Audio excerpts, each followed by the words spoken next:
Біз азыр айтып жатырмыз, англомерацияға кіретін қалалар ол Алматы қаласы, Шымкент қаласы, Ақтөбе қаласы, Астана қаласы деп. Осы 4 қалада бүгін 36% халық тұрады. 8 миллион халқымыз осы жерде тұрады. Экономиканың ВВП дейміз, соның 30% осы 4 қалаға келеді.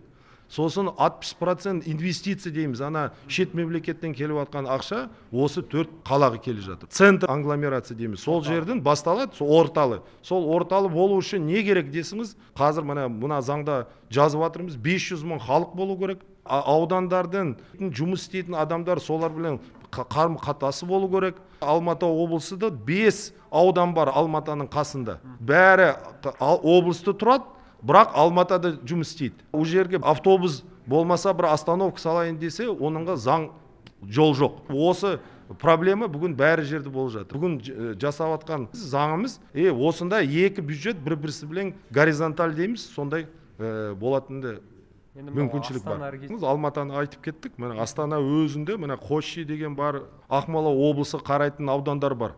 Соны қазір осы англомерация кірген соң соларға көмектеседі, қала көмектеседі.